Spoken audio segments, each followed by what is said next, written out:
Olá, meus amigos, estamos aqui de novo para continuar o nosso tema sobre superando a depressão, aspectos físicos, emocionais e espirituais.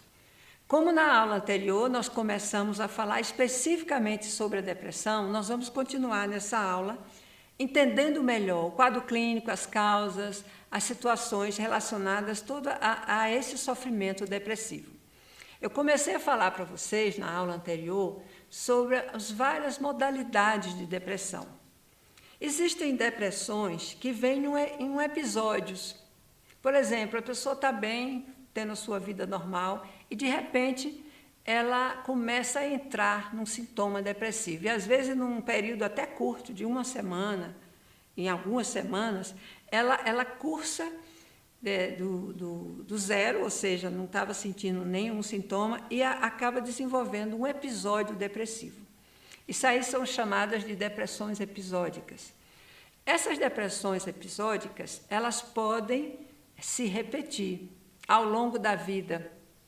A pessoa teve uma depressão no final da adolescência, depois passa a ter uma depressão pós-parto, ou na menopausa, volta e tem uma fragilidade hormonal, ela passa a ter uma vulnerabilidade para a depressão. Às vezes 3, 4, 5 vezes episódios de depressão ao longo da vida. Isso é chamado de depressão episódica recorrente. Nós temos ainda as depressões persistentes, que estão, inclusive, na classificação do CID, o CID-10, que é a classificação das doenças que nós utilizamos atualmente. Mas, além disso, nós temos alguns outros tipos, como a depressão melancólica, ocorrida muitas vezes nos idosos, as depressões nos quadros psicóticos, quando há uma alternância de humor, também de bipolaridade, de ciclotimia, a depressão como parte de outros transtornos, por exemplo, transtornos de alimentação, anorexia, transtorno de bulimia, a depressão também ligada a um quadro de bipolaridade. Então, a depressão, ela pode ser um sintoma que acompanha um outro quadro clínico. No caso, por exemplo, da esquizofrenia, que é um tipo de psicose, nós podemos encontrar no quadro clínico de uma esquizofrenia o sintoma claro de depressão, que às vezes tem que ser tratado também. Além de tratar a psicose, além de tratar o contexto mais importante para aquele paciente que dá o diagnóstico de quadro esquizofrênico ou mesmo de uma psicose, é importante tratar a depressão também. A depressão pode ser primária ou secundária, ou seja, se você tiver uma epilepsia, por exemplo, a epilepsia é um quadro neurológico com crises episódicas que pode também cursar com depressão. Aí a importância, né? Nós estamos falando aqui várias situações clínicas e neurológicas que podem estar cursando com a depressão conjuntamente. Então, isso é importante, o médico clínico saber, os outros especialistas, os terapeutas, os psicólogos, porque tratar a depressão, antes de tudo, é fazer um bom diagnóstico, é tentar entender o que está acontecendo clinicamente na saúde dessa pessoa e também a parte emocional, a parte espiritual. Então, continuando, existem algumas doenças que podem ser deflagradas ou podem piorar a sua frequência em pessoas que têm já diagnóstico de depressão. São as doenças cardiovasculares, ou seja, pessoas que têm quadro de depressão não tratada, porque, vê bem, quando a gente fala em depressão, estou falando em quadros não tratados, então isso predispõe a doenças físicas, situações cardiovasculares, infarto, aterosclerose, situações de obesidade, exatamente porque a depressão pode trazer problemas de compulsão alimentar, desequilíbrio endócrino e desequilíbrio hormonal, situações de hipertensão arterial com dificuldade de controle, pode ter de fundo uma depressão, doenças autoimunes, existe um campo muito vasto de doenças autoimunes, que tem a ver com o sistema neuroendócrino imunológico, que nós vamos ter uma aula especificamente sobre isso, para vocês compreenderem melhor. As doenças degenerativas, até o câncer, há muitos estudos revelando a relação de perdas emocionais importantes e o aparecimento do câncer. Então, gente, tem muita coisa ainda a ser estudada e muitas coisas que nós já sabemos. Por isso, quando eu comparei, fiz em outra aula, eu falei do caleidoscópio, nós estamos entendendo tanto a delicadeza com a multidimensionalidade do processo. Outra coisa, a depressão causa o rebaixamento do limiar da dor. Ou seja, se a pessoa tem um problema de coluna, tem um problema osteomuscular e até um pós-cirúrgico, se ela já estiver cursando com uma depressão, as dores vão ser muito mais intensas, ela vai sentir muito mais o sofrimento causado pelas doenças dolorosas de que com uma pessoa que não tenha depressão. Agora vamos pegar esse conhecimento que nós estamos falando sobre a depressão e trazê-lo para o viés transessencial. O que fazer quando uma pessoa chega no consultório buscando ajuda? Então, dentro desse viés transessencial, nós vamos fazer uma anamnese completa. Nós vamos levantar as questões pessoais, as questões familiares, para entender, dentro dos 6 níveis da consciência trazido pela terapia transessencial, qual desses níveis ou quais desses níveis estão com alguma dificuldade. Por exemplo, as pessoas chegam e a gente vai investigar a saúde clínica. A pessoa já teve um quadro suspeito de hipotiroidismo, mas que não tomou o remédio ou parou de tomar e não está sabendo como é que está a sua tireoide. É muito importante investigar as glândulas, o sistema hormonal, a tireoide, o sistema hormonal dos ovários, dos testículos, do sistema da supraadrenal, que secreta o cortisol, e adrenalina e noradrenalina, porque essas glândulas elas têm uma ligação direta com a formação de uma depressão.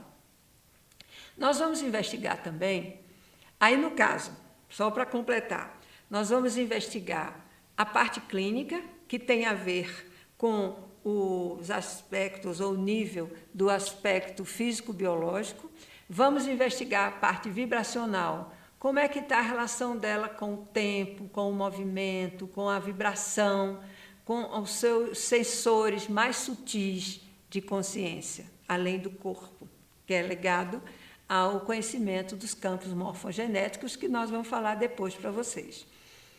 Bem, aí vem o terceiro nível, que é o nível emocional. Nessa anamnese das questões emocionais, nós vamos ver a história de vida dessa pessoa, a existência de traumas, a existência de situações de dificuldades relacionais com o pai, com a mãe, com a família. Nós vamos ver situações de perdas importantes que possam estar influenciando ou possa ter gerado um estresse crônico que está desembocando agora numa depressão.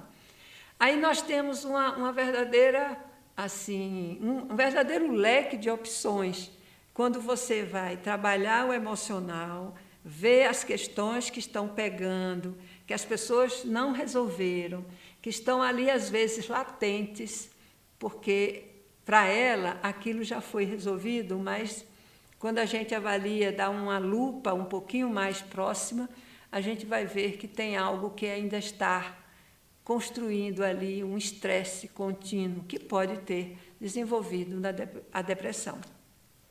Então, esse aí é o nível emocional. Aí, dentro da terapia transessencial, nós vamos ver o nível mental. Então, qual é a relação dessa pessoa com o mundo? A relação dela com o outro, com os julgamentos, com os preconceitos. Ela se coloca uma pessoa mais orgulhosa, mais acima dos outros, ela se isola das pessoas por não acreditar nas pessoas, por criticar, basicamente, todo mundo que se aproxima. Ela tem dificuldade de fazer amizades, de trocar ideias e de aceitar a opinião do outro. Então, isso tudo tem a ver com esse nível mental. Então, nós vamos avaliar isso também e tentar dar orientações nesse sentido de melhorar. Bem, aí vem o outro nível, que é o nível da consciência.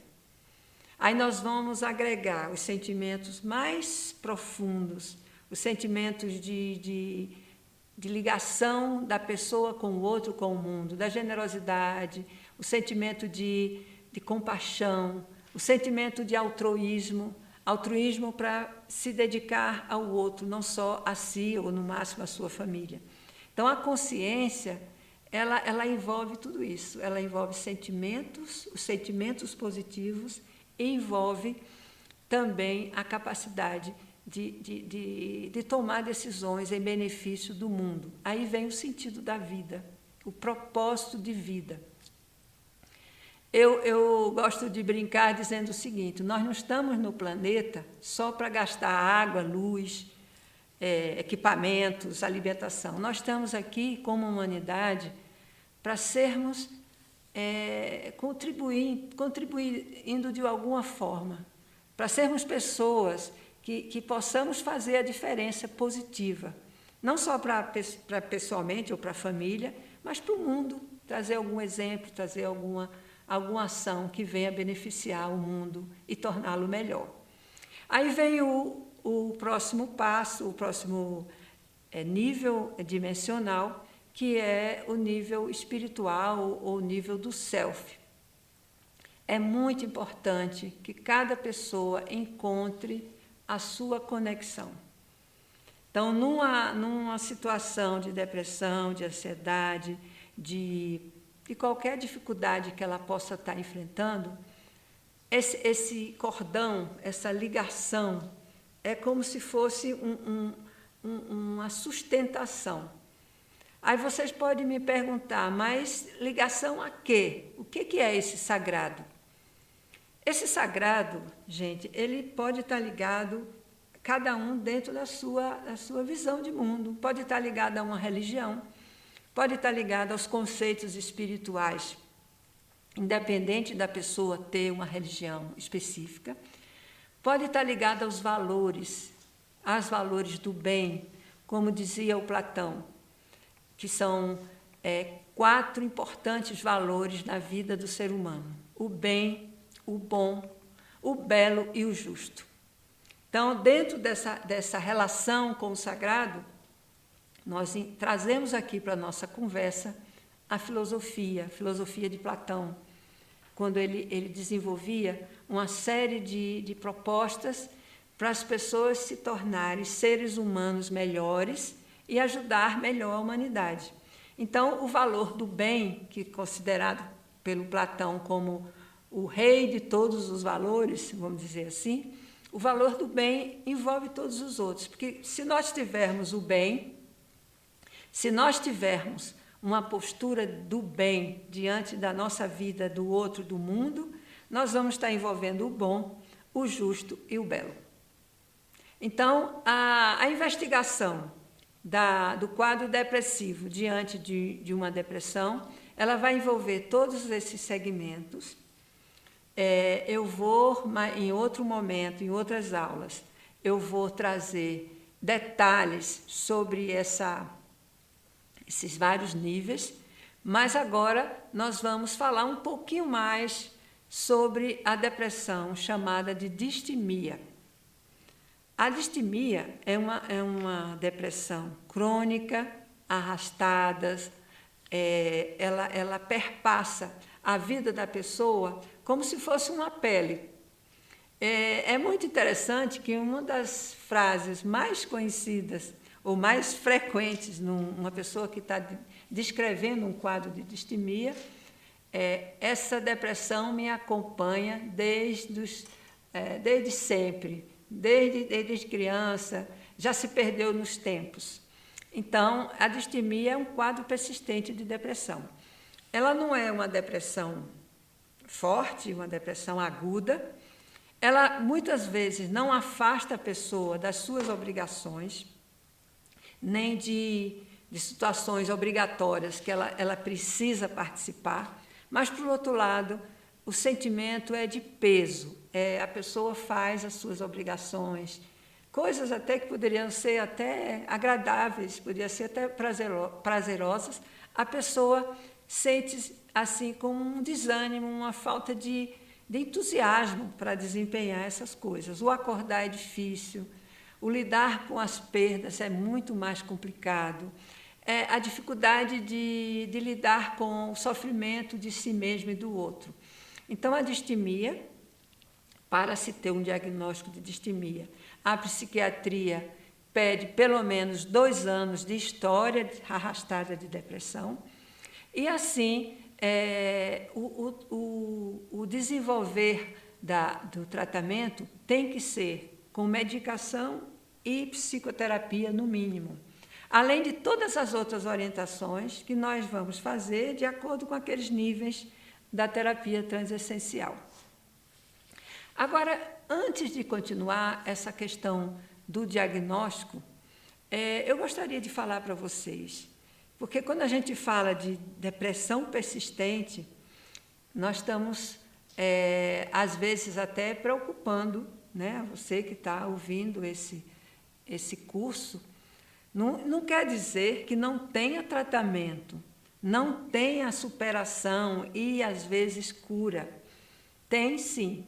Quando a palavra persistente quer dizer que a pessoa, ao longo da vida, está com esse quadro, não está sendo tratada, não entendeu que ela tem uma doença, os profissionais que a atenderam na área geral, na área clínica, não conseguiram perceber o diagnóstico dessa depressão e ela, às vezes, vai piorando as doenças clínicas, ela vai piorando a qualidade de vida e, às vezes, fazendo com que a pessoa desista existencialmente de buscar coisas interessantes. Além da distimia, nós temos as doenças depressivas episódicas, tem a depressão maior e a depressão menor, que são quadros assim, bastante conhecidos. A depressão maior é aquele quadro grave de depressão, aquele estereótipo da depressão que todo mundo pensa. Quando pensa na depressão, se pensa uma pessoa lenta, desanimada, acamada, sem vontade de levantar de manhã, não está conseguindo trabalhar, não está conseguindo conversar, não se interessa por falar de coisas, outros assuntos. A família vai visitar, a pessoa se esconde no quarto. Então, além disso, tem vários sintomas fisiológicos, né? Problemas graves de insônia, problemas de anorexia, muitas vezes ligada à depressão, e também sintomas psicomotores, lentificação do pensamento e lentificação dos movimentos corporais. Isso é a depressão maior. A depressão menor é também um episódio, mas ela tem todos esses sintomas mais abrandados. Então, a pessoa sente um pouco de cada dessas coisas, mas ela ainda consegue com dificuldade. Além disso, nós temos a depressão dupla, que é a associação da depressão distímica, aquela que eu falei, que é a persistente, com uma dessas depressões episódicas. Ou seja, a pessoa já tinha uma distimia antiga, arrastada, e, de repente, ela afundou numa depressão maior ou numa depressão menor. Então, isso é chamado de depressão dupla. Então, a depressão dupla, às vezes, até é bom acontecer, porque a pessoa tinha uma distimia e não sabia que tinha, e quando ela tem um episódio, ela precisa buscar, há uma necessidade de buscar o tratamento. Agora, para terminar nossa aula de hoje sobre depressão, não estamos terminando o curso, lembra? O curso ainda tem muitas coisas interessantes para a gente falar. Mas eu vou só falar sobre hereditariedade na depressão. A hereditariedade na medicina, em algumas doenças clínicas, ela é muito clara. Algumas doenças têm uma hereditariedade, X% das pessoas vão ter, seus descendentes vão ter a doença, uma vez que o pai ou a mãe tenha. Isso é são leis claras. Na psiquiatria, nas doenças psíquicas, essa hereditariedade é relativa. Então, nós vamos falar desse assunto com mais detalhe em outro momento, mas só para chamar a atenção uma coisa muito importante. Mais importante que a genética é a epigenética, ou seja, eu posso ter a sensibilidade, a vulnerabilidade trazida da família, mas eu posso fazer minha vida diferente, eu posso me transformar, eu posso recolocar minha vida num outro patamar, diferentemente dos meus antecedentes. Então, eu vou deixar aqui essa mensagem.